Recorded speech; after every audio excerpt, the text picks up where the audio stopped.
As a finance professional in a disrupted business landscape, what does it take to be in demand? What does it take to attract great paying international roles? If you're an ICAN member, it'll just take one exam. That's all it takes to complete the globally recognized CIMA professional qualification and the internationally respected CGMA designation. As a CIMA member and a CGMA designation holder, employers will look at you as a finance professional, constantly acquiring new skills to add value to the business. That's why they'll be willing to pay premium to hire and retain you. If you have 5 years of relevant experience and are an ICAN member, you can directly sit for the final exam of the CIMA Professional Qualification, the Strategic Case Study Exam. Start studying the CIMA Professional Qualification. Prepare to make an impact.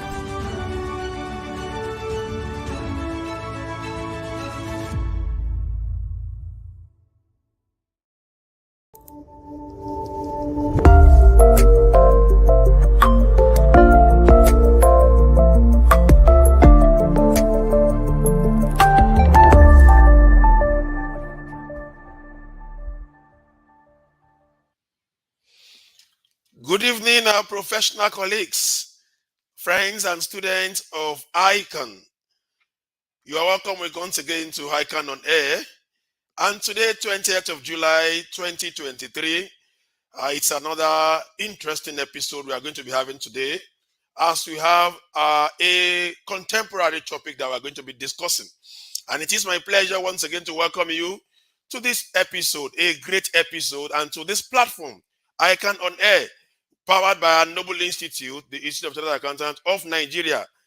I'm your host today, Tosin Akinwumi, and I'll be co-anchoring this program with my colleague, Fumi Olani. Please inform your colleagues and friends that the show has commenced. Tell someone to tell someone to tell another that ICAN on Air, your program, our program, has commenced. And you can join us on all ICAN social media handles, the Facebook page, Instagram handle, and also on ICAN YouTube channel. And like I mentioned, today, Thursday, 20th July, we are looking at a topic, robotic taxation. Do you hear that? Robotic taxation. And I have here with me the principal partner of Mazars Consulting, an eminent professional and a distinguished ICAN Council member in person of Dr. Yemi Sanni FCTI, that will be dissecting all the topics, all the questions rather, that we have on this program. Before I bring him in, let me quickly run through the abridged profile of our guest on the show today. Yemi Sanni is an indigenous of Ibadan, Oyo State.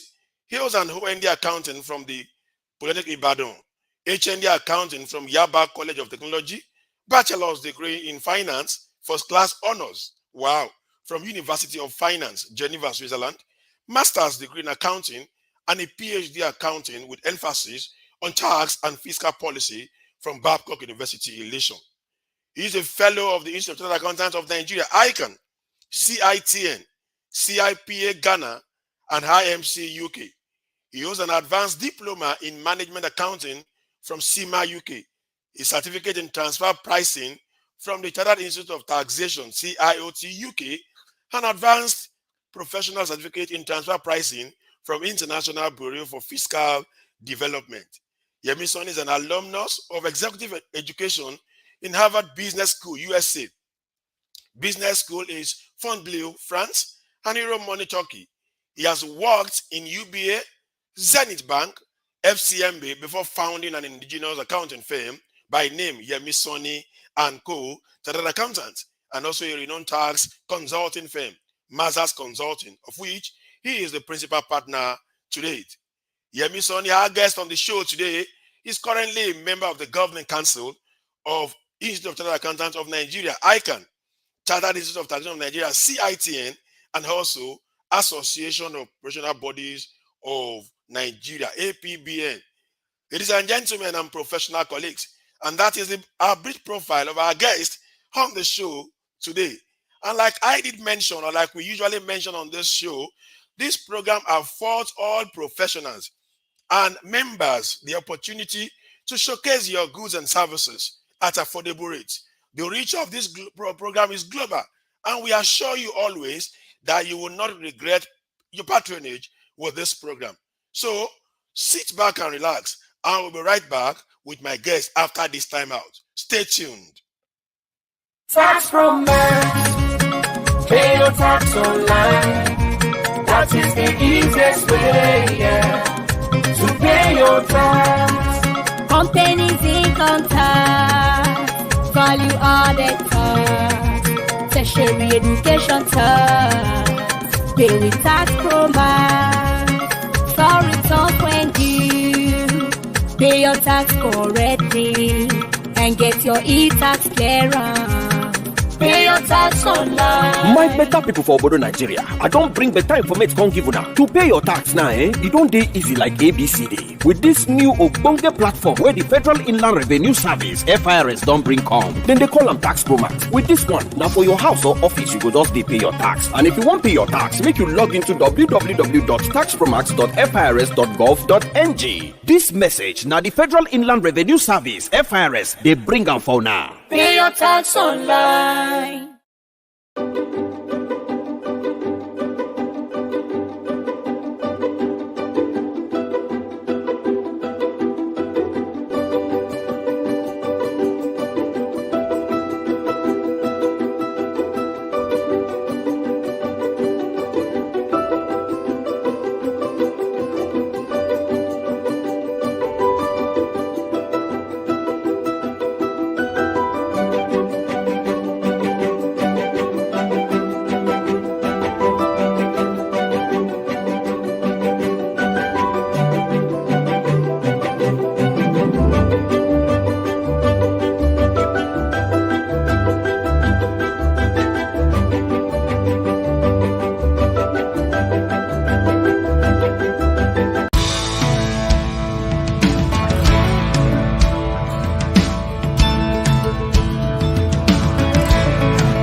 You are muted for me. You are muted. I can see you are muted.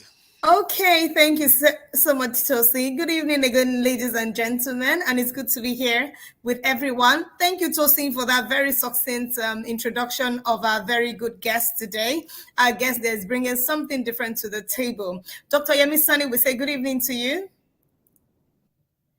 Yeah, good evening, Tosin. Good evening for me. Thank you so much for joining us today.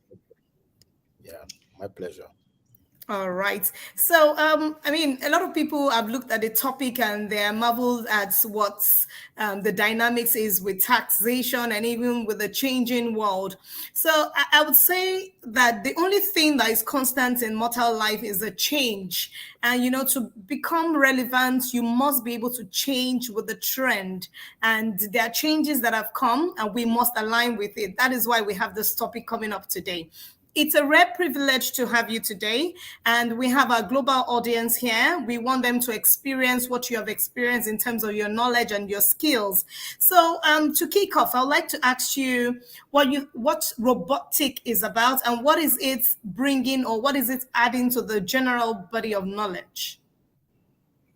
Yeah, thank you for me, and thanks for your kind consideration in deeming me fit to be on here to be somebody talking about this topic today. When you talk about robotics on its own is a branch of engineering that majorly deals with the design, the construction, operation, and the use of robots. It's actually what I call a mechanical agent, which is programmed majorly to perform repetitive tasks with guidance. So that's actually what I call the robotics. Then to look at the other part of your question, which is asking what robotics has got to bring to the general body of knowledge. I tell you that robotics has brought a lot to the general body of knowledge. One of such is automating repetitive tasks. Most tasks that we have that are done by humans that are repetitive, through the use of machines, this has been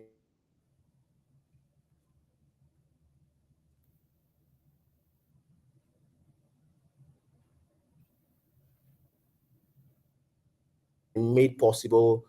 To have a more efficient way. Exploration, for example, you hear about people going to space, or you hear about people trying to find certain things beneath the ocean where humans may not be able to go there. You find out that this branch of technology has been deployed to help to in this area, using robots to go and generate the necessary information for these. Then you talk about in terms of even what I call an assistive technology. For example, robotics has been used to help people with some people have limbs that have been cut and they need to make prosthetics. Robotics has been used to make this so that it will feel like the person is using his leg, is able to feel this thing. Also, if you look at in the area of surgery, a lot of times when a surgery is to be performed on humans, we know that the next thing is to open them up. Yeah, but with with the introduction of robotics, this has made things a bit more advanced and less opening and cutting of women to be able to perform operations. Then in terms of research too, robotics has come to play a very big role in that. Wow, wow, wow. That's a mind blowing explanation we have been able to receive from you.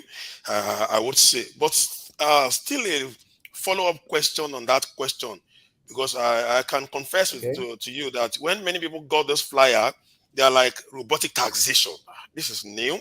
Well, what is it all about? What does this actually mean, and all of that? So, still on that question, what is robotic taxation, Dr. Yemi? We see what you're talking about, robotic taxation.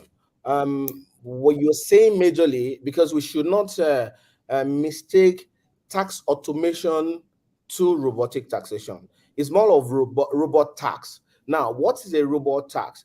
Now, when one of the things that I've told you that robotics has brought to the body of knowledge is the automation of what repetitive tasks. So don't forget, this repetitive task that we're talking about were being done by humans, right? And now the robotics will take up this particular role, right? Even though, of course, it's done more efficiently. Now, you find out that these people, they earn income from these repetitive tasks that they do. Now, this income is being taxed by government, right, which is used to embark on infrastructural development for the nation. Now, the question is, what happens when this repetitive tax is being carried out by a robot? So now that tax has been done by a robot. The income, tax that is supposed to be on the human doing that has gone, loss of revenue for that particular state. And so what happens there? So what I say really majorly is, a robot tax is actually a legislative strategy to disincentivize the replacement of workers by machines. And, it bolsters on the social safety net for those who are displaced. And the truth of the matter is that, yes, it's an area of interest where people want to know, but has this been done anywhere in the world? The answer is yes. There's only one country that I know right now that has that is doing that, which is South Korea.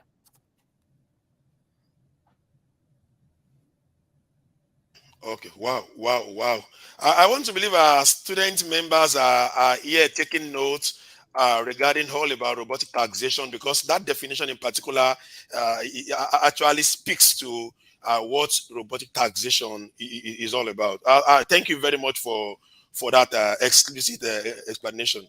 Now, as humans who are already used to machines to complement our efforts, is there actually a significant difference between the use of robots and the use of machines, or do they actually mean one and the same thing? That's a very brilliant. Is a very brilliant question. That's a question that disturbs a lot of people. They want to know the difference.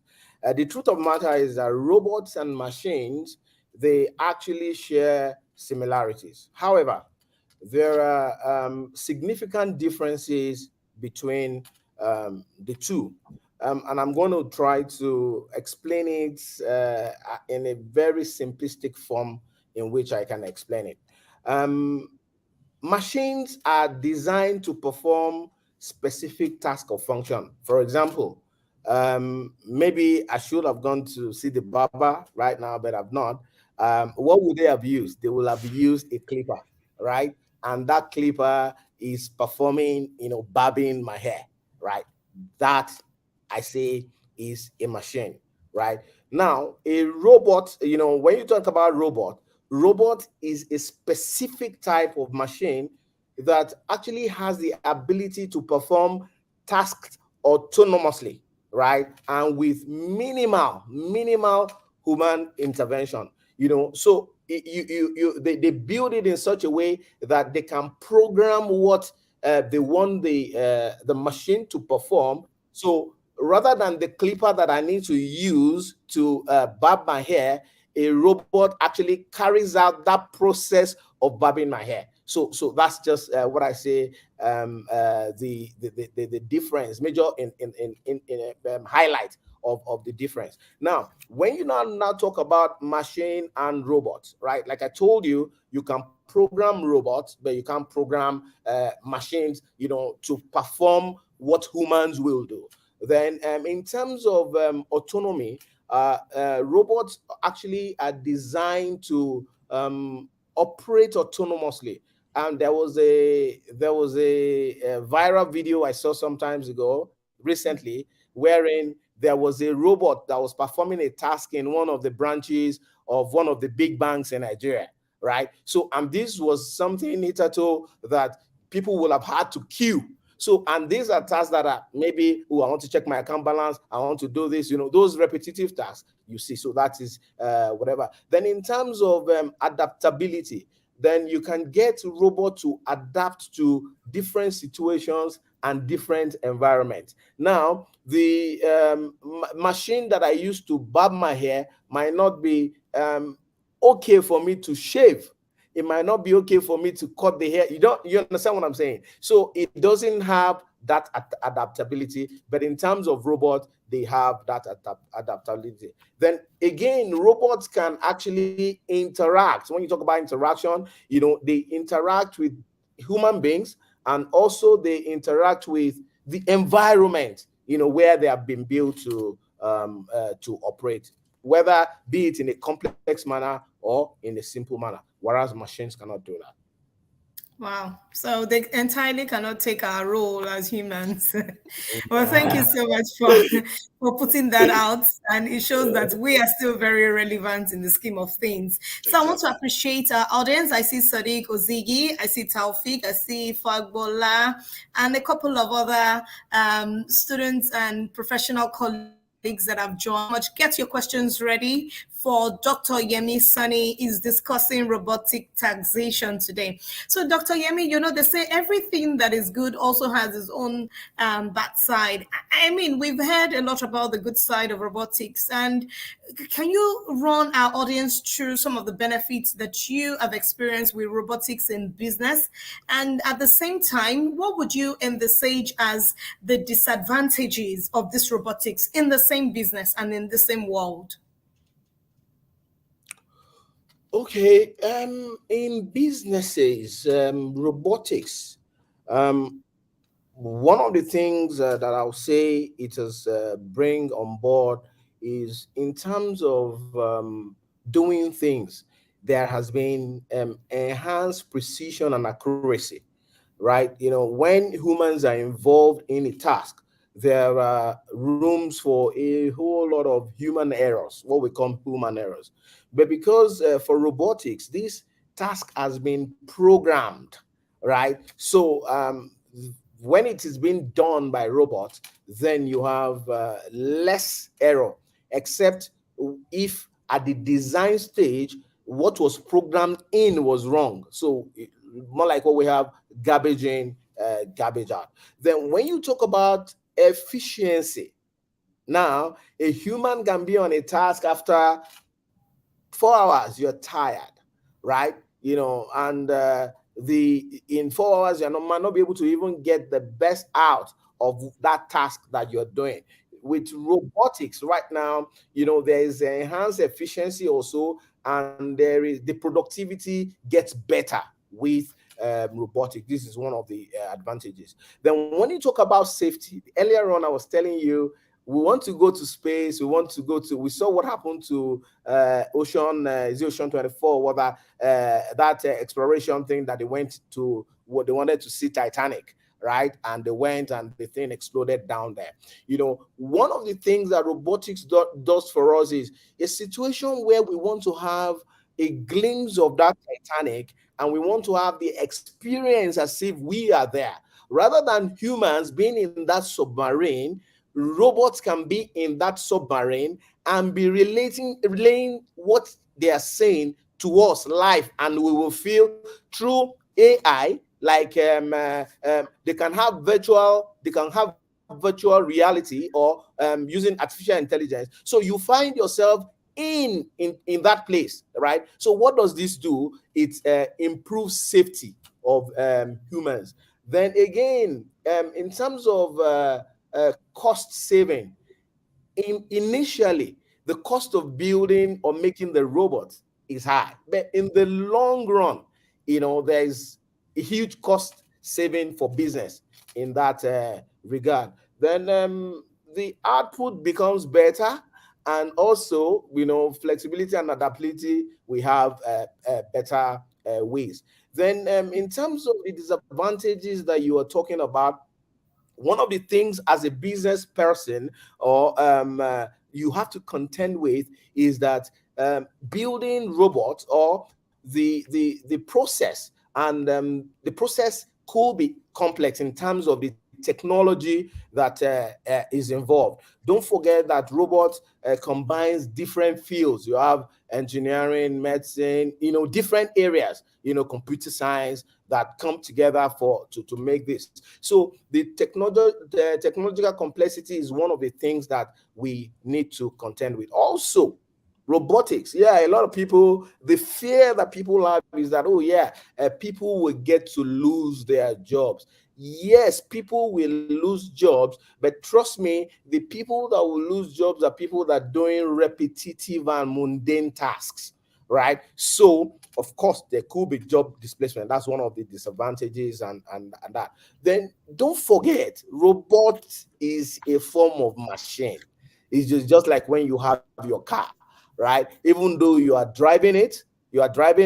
need to service it, at some point in time, to ensure that you're able to enjoy it for a long time. If you have a generator, it doesn't need to go down before you say you want to service it. So as such, you can expect to have to maintain it, and that maintenance, you could have what I call a downtime during that period. And also with robots, there is no human touch. To be on a lighter note, we saw what Elon Musk did, where he built girlfriend for people. So you can actually buy a girlfriend and specify how you want her to look and all the things you want to. But the truth of the matter is that it still lacks human touch. Somebody like me, I like human touch. So one of the disadvantages of robotics is the fact, it lacks human touch. So those are the things that I can just pick from the top of my head right now. Wow, that's so detailed and extensive, so to explain. And I'm glad to announce to you, Dr. Yemi Sanni, that in your last explanation, you have been able to respond to one of our audience questions. Because I can see a question from an audience, Fagbola, who is already asking if this concept of robotic taxation would actually not put our people into unemployment. And I can get you clearly that will only happen to those who are working, who are doing mundane and repetitive tasks. So you can say that's a question. Fagbola Temitope Adeni, you say, apart from South Korea that introduced robotic taxation in 2017, how popular is this model in Africa? And I hope this will not throw more professionals into unemployment market in the long run. I think you have been able to answer that question in the course of your explanation. Yeah. Let's quickly take this question, and after this we'll go on the break. Doctor Sir, are there special skills or knowledge which professional accountants will require in order to remain relevant in the face of the likely changes that would accompany robotic taxation concepts? Yes, there are special skills that our people would need to have. One of such would be data analysis and interpretation skills. And I say this with, because as automation is increasing, there'll be data-driven decision making in taxation, and professional accountants need to enhance their data analysis and interpretation skills. So this skill is actually required. Then also, there's a need for technological proficiency by our professional accountants, because the truth of the matter is that the train has moved, and to remain relevant, our professional accountant, there's a need to develop a solid understanding of the automation technology. It's very, very important, because without it, you won't be able to move forward. Then, and part of these are understanding what I call the robotic process of automation. Then you need to understand artificial intelligence, and you need to understand data analytics. Now, you find out that what artificial intelligence does for us is it makes life relatively easy on all fronts. So what it does is that it helps us to enhance the efficiency of what we do. So for us to be able to get to that level, we need to know how to use it. I liken it to this. In 2020, there was COVID. Prior to COVID, of course, we were not used to hybrid work, or virtual working virtually. Then, bam, Zoom came, right? And other means of trying to have meetings virtually. Now, if you don't adapt to how to use Zoom, Meet, and all other tools to meet with the new norm, then you are going to find yourself behind. Then also, there's a need to have what I call advisory skills and probably strategic thinking skills. And why is this necessary? Don't forget, this automation removes repetitive and mundane tasks. And when it does that, it frees our time as professional accountant to engage in strategic thinking and decision making for the organization. So we need that skill to be able to move in this coming of robotics. Then also, there is a need for continuous learning and adaptability. We need to adapt. We need to agree that, something new has come to stay. And because it has come to stay, there is a need for us to adapt our system, adapt ourselves into this process. So this also. Then we talk about ethical and professional judgment. In terms of automation technology, what it does is that it brings in considerations such as data privacy, security, and compliance. So if that happens, then there's a need for our colleagues who are professional accountants to possess what I call strong ethical values and adhere to professional codes and conduct, and also exercise what I call professional judgment in ensuring compliance and protecting the information and maintaining a high integrity in the face of all these automation driven changes that we have found ourselves in. So I think all those things that I think our guys need to embrace, in terms of this new technology. Interesting conversation. Thank you so much, Dr. Yemi Sanni, for sharing in your knowledge of robotic taxation. So our audience, we still have room to send in our questions. Remember that this is ICAN on Air, your favorite and educative program. We are going on a break now. We want to go on a commercial break. Remember to send in your questions, and Dr. Yemi Sanni will so take on all the questions that you have. So we'll be right back after the break. Tax romance, pay your tax online. Tax romance, pay your tax online. That is the easiest way, to pay your tax. Companies income tax, value added tax, tertiary education tax, pay with tax romance. For returns when due, pay your tax correctly and get your e-tax clearance. Pay your tax online. My better people for Obodo Nigeria, I don't bring better information come give una. To pay your tax now, it don't dey easy like ABCD. With this new Ogbonge platform where the Federal Inland Revenue Service (FIRS) don't bring come, then they call them Tax Pro Max. With this one, now for your house or office, you go just dey pay your tax. And if you want pay your tax, make you log into www.taxpromax.firs.gov.ng. This message now the Federal Inland Revenue Service (FIRS) they bring them for now. Pay your tax online. Security is key to national development and growth. No nation can be truly economically successful without peace and stability, or when its security is threatened. This is why we must perform our civic obligation of duly paying our taxes so as to provide the needed resources for government to secure our lives and properties. When we pay our taxes, government is provided with the needed resources to equip our security agencies for a safer Nigeria. The money we pay as taxes is used to purchase equipment and hardware, invest in intelligence and other sophisticated technology, as well as cater for the welfare of all security personnel. A secure nation is a prosperous nation. Nigeria is safer when we pay our taxes. FIRS, it pays to pay your tax.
Welcome back to ICAN on Air.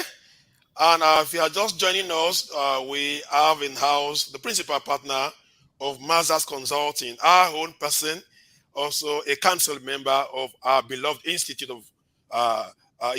Robotic taxation is the topic today. You can send in your questions, and he's on seat to dissect the questions regarding robotic taxation. Doctor, the next question will be this.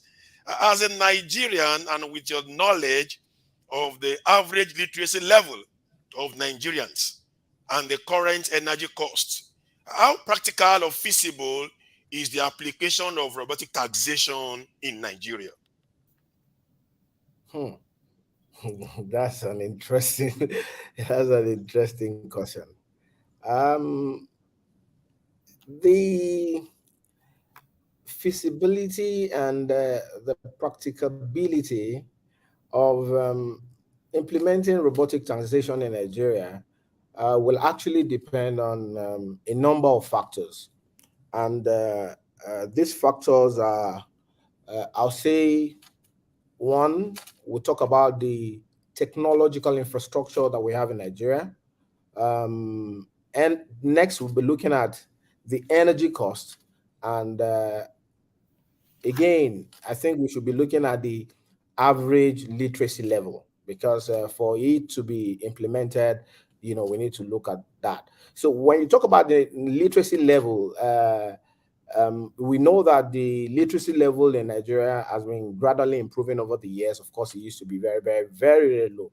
But there is still probably a significant portion of our population with limited access to education, even though government is doing a whole lot to be able to ensure that they are educated.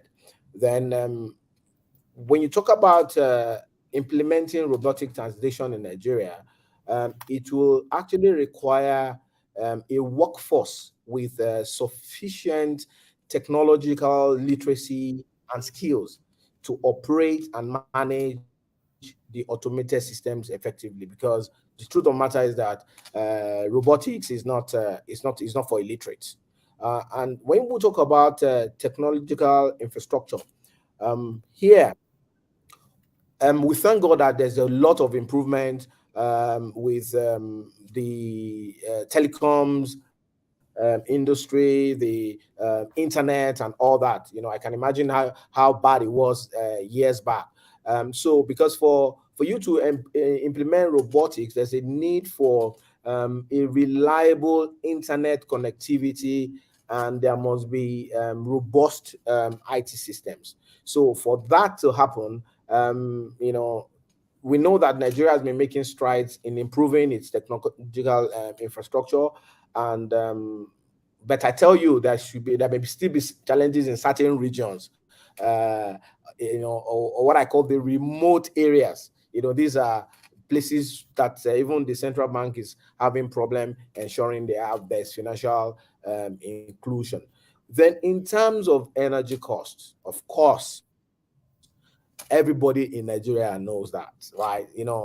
To implement robotics, there's a need to have constant energy. And with what we are seeing right now, we know that energy cost is abysmally high.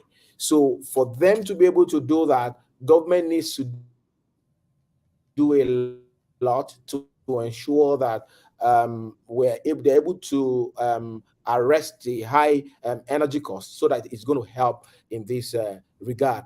Then also, I can tell you in terms of robotics, and I don't think there is a proper, for now, regulatory framework. So the development and implementation of robotic taxation in Nigeria would actually require what I call a regulatory framework that is supportive, which will actually address ethical, legal, and what I call maybe data privacy considerations. So then again, there's need by government for real capacity building and awareness. Robotics is a specialized field of engineering. So, which means that you need what I call experts. It's not something anybody goes into. So, there will be need for capacity building. So, I think those are the things that I believe are necessary to be able to implement robotics in Nigeria. Okay, we get that very well. Thank you so much for shedding light on what we need to do to ensure that we are ready. We are ready to kickstart on robotic taxation, even in Nigeria. So my question for you, sir, is, the federal and the state government are always reviewing existing tax laws, and they look for ways in which the internally generated revenue can be increased. So how can robotics be applied to achieve this without further improvising business and citizens? Everyone is already saying, oh, there's too much tax. So what efficiencies can be derived through the application of the robotics in our tax administration? And it just makes me understand the question that is on the screen right now from Golden Boy. I think I want you to please respond to the questions together, where it says, from your explanation, robot is to do repetitive job like human. I believe some jobs are physical in nature. What physical job will be done by robots in taxation? So just please align it with the taxation and the IGR. Okay. In terms of application of robotics in tax administration in Nigeria, what I will say is that it can bring a lot of efficiencies and contribute to increasing IGR without unduly burdening businesses and citizens. How and what do I mean by this? I can tell you, but for maybe a few states governments in Nigeria, we know that in terms of IGR and the efficiency of enhancing IGR, they are still scratching the surface. Now, and people that have recorded increased IGR in the country, what has happened? It's not because they have introduced new taxes in their states. No, it is that they just woke up to the realization that, you know what, FAC allocation cannot get me there, right? There's a need to look internally.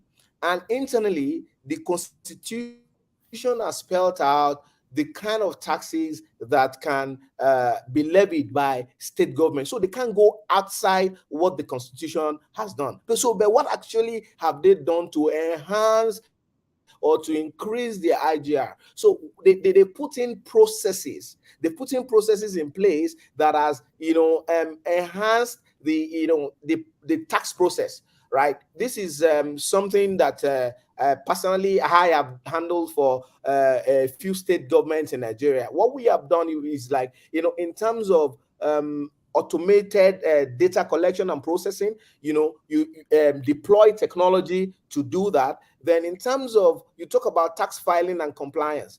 Okay, look at it, for example, even the so-called states that we hail for huge IGR, when it comes to tax filing tax returns, during this period, what are the issues that we have? Because a lot of people are filing tax at the same time, and you find that their system will be down.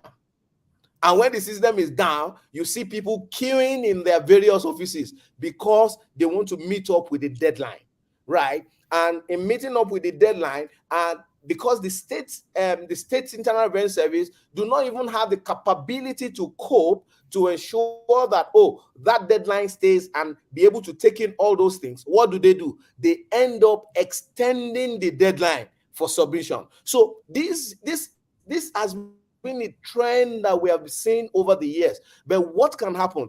This process can be automated. And once it is automated, you won't have this kind of issues that we are having. Also, if you look at real-time monitoring and monitoring and analytics, you will see that analytics can be combined to enable real-time monitoring of tax compliance. Now, you find out that when you talk about enhancing IGR, a lot of ways in which most states' internal revenue service embark on enhancing IGR is aside, okay, a lot of them that are applying using deploying technology now is majorly through enforcement. They carry out tax audit. If you don't pay, they come to enforce whatever. However, there are other ways they can do this in a more cost-efficient way, right? By playing with the mindset of the taxpayers, to ensure that there's voluntary compliance by the taxpayers. When you have voluntary compliance by the taxpayer, you find out that it is easier and cheaper to be able to enhance the IGR. Then in terms of carrying out audits, you find out a lot of states, internal revenue service, have made tax audits an annual ritual, right? So they send letters to taxpayers on an annual basis. I think this is wrong. Why? Because the process has not been fully automated. Otherwise, you will have what I call risk assessment and audit support, so that the audit becomes a risk-based audit. It does not have to be every year, and because the cost of doing that is high, and you find out that a lot of these state internal events, there is even jobs that have been done 6 years that have not been concluded. You understand? And that is still irreceivable. So once they move out from that and deploy effective technology, it will enhance efficiency in this area. And also, taxpayers need to be seen, when you say customers are king, they need to be seen as king. So you need to enhance taxpayer services. And how can you enhance taxpayer services? The truth of the matter is that, on a normal day, nobody wants to part with money. Now, because the law has mandated them to part with money in form of taxes, right? You need to simplify the process for them to be able to make this payment. But when you make it very cumbersome, complex, difficult, then it becomes hard. But with the introduction of automation, this becomes seamless and people will be able to make payment with relative ease. Well, that's a good explanation, and I think that actually answers the questions put forward by our audience. Of course, Samson Ajibade is also asking similar question, similar to what Golden Boy also just asked about in what particular area of tax can robotic taxation be used. And you have heard from Dr. Yemi Sanni telling you those specific areas where robots can be applied in taxation in terms of tax payment services and all of that. So I think that question has been well answered. Let's go to another question that we have here. Sir, assuming you are invited by Mr. President to advise him and his economic or revenue generation team on the viability of robotic taxation as a future tool for revenue collection in the next 10 to 15 years, what would be your candid advice to Mr. President and his entire team? That's a great one. But this advice I'll give will first of all be dependent on certain infrastructures being on ground. So my advice for future revenue collection, will be one, for the government to conduct a comprehensive feasibility study. So because before you embark on robotic taxation, there is a need to do that in order to assess the readiness of our one, human resources, two, legal framework, and probably our technological infrastructure. So that will help the government to evaluate the potential benefit, the inherent risks, the cost implication, and the impact on the taxpayers and also on the tax administration. Also, there will be a need, you don't just go start the project and you just introduce to people like that. There will be a need for what I call pilot projects and testing. Of course, there's a need to really test it. You can, have a test case in a particular location, then you now, deploy it nationally. Then there is a need for government to invest heavily in technological infrastructure. So for this to happen, then government needs to develop the skills and do a lot of training, for our people, because there's a need, because this is specialized and is a new area. So there's a need for government to do a lot of send people out to go and understudy where it has happened before, where it happened and it worked, where it happened and it failed. What were the things that happened there? There's a need for that. Also, there's a need for transparency and what I call public awareness.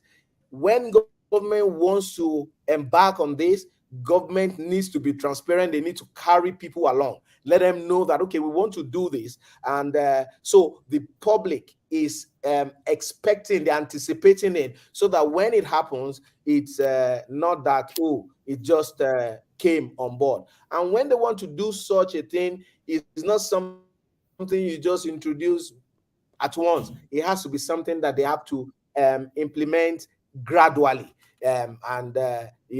Did I mention collaborating with stakeholders too? Because that is very, very important as well. Then when this is happening, trust me, there are certain ethical issues that will arise, such as things on data privacy and security concerns. Government need to look into this as well. So I think then they need to monitor and evaluate things. I think all these are things that I can think of. Interesting. Thank you very much for that. So I have a very, very interesting question on the screen from Rezi Ekaba. And she says, can we look at the flip side of robotic taxation? Levying tax on robots? It's a question. Should there be legislation for taxation of robots? How should robots be taxed? Can you please assist with that question, Dr. Yemi Sanni? Okay. Yes. Don't forget that when you want to embark on this journey, there is the need for a legislative framework, right? There's a need for legislative framework. And when you are talking about robot tax, right, you asked a question now, and I told you that government needs to look at the cost benefits analysis of embarking on that. Now, don't forget again that when you talk about these robotics, a lot of private organizations, they are deploying this to ease things. And when they do this, the relative impact, like I said, is the loss of jobs for people that are doing repetitive tasks. And what happens here also is that if these people were being taxed, paying income tax to state government, that income tax is going to be lost. Now, the time, of course, there's efficiency. A lot of things comes to the advantage of the enterprise or company that is employing that process. Now, in terms of taxing the robots, if you're talking about robot tax now, because it is going to become something that everybody is embracing, and for government to be able to derive revenue from this, that is when this comes up. And when it's going to come up, like I said, there has to be a proper legislative framework for this. Thank you very much, our own doctor. And I can see we have lots of questions, but unfortunately, our time is fast spent. So in closing, ICAN is always open to ideas that would positively advance the growth of our members, the accountancy profession, and the Nigerian business environment at large. So please, what are your suggestions on filling knowledge gaps on opportunities in robotic taxation? Yeah, here it's very, very, it's very, very simple.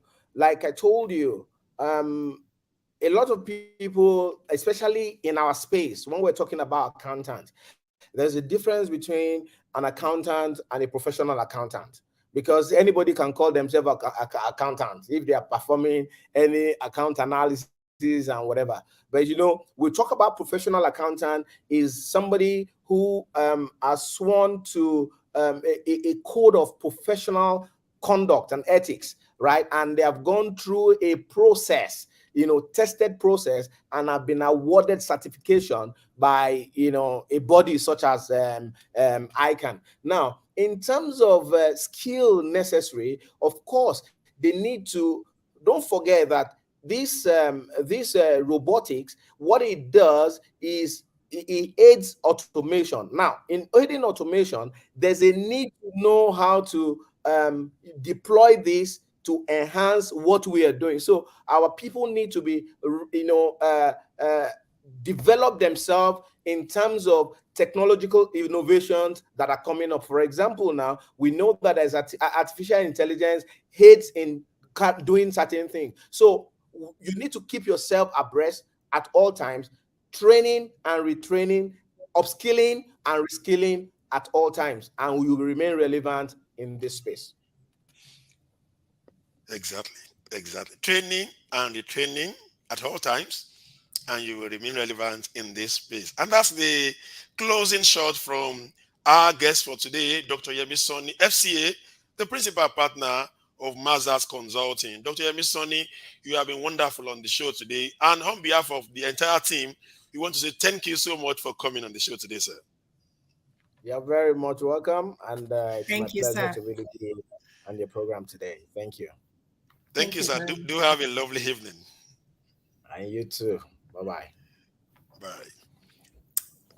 Okay, for me, let's quickly take the announcements that we have on the show today. The 53rd AAC is around the corner. The 53rd Annual Accountant Conference is around the corner. And it will be an hybrid program, combination of physical and virtual. The theme for this year's Annual Accountant Conference is Nigeria, Imperatives for Inclusive Development, coming up between Monday, October 9th to Friday, October 13th, 2023 at International Conference Center at Abuja, FCT, Nigeria. Ensure you register. This program is for all members and friends of the Institute. Ensure you register as soon as commenced in earnest. If you need any more information, please go on to the website of the Institute and you will see all that you need to quickly register for the 53rd AAC. Also, we're having, by July 28, 2023, there will be a one-day fintech workshop and the fintech event for fresh accounting graduates. And the event is powered by ICAN Entrepreneurship Development Center, July 28, 2023, and its time is 10 a.m. Please log on to ICAN website and you see more information about this program. And lastly, for today, there will be a 2-day workshop on forensic audit of excess bank charges and investigative reporting. There is also a virtual program to come up on Zoom. Date July 31st to August 1st. The amount is also 25,000 naira. If you are interested in this program, you can log on to ICAN website and also see further details. And that will be all for today regarding the show. Fumi, you have something to say? Can see you smiling. I just want to make everyone understand that robots will not replace us. Just continue to do something dynamic, something different from the ordinary. Don't do repetitive skill schedules, and then you will be relevant in your field and your skill. Thank you so much, everyone, for joining again. From me, it is have a good evening. Thank you very much, Fumi. And to all our audience, we're sorry we couldn't take all your questions, but certainly believe this is your program and it is meant for you. We want to thank you for being part of the show today. I remain Tosin Akinwumi saying thank you for watching and bye for now.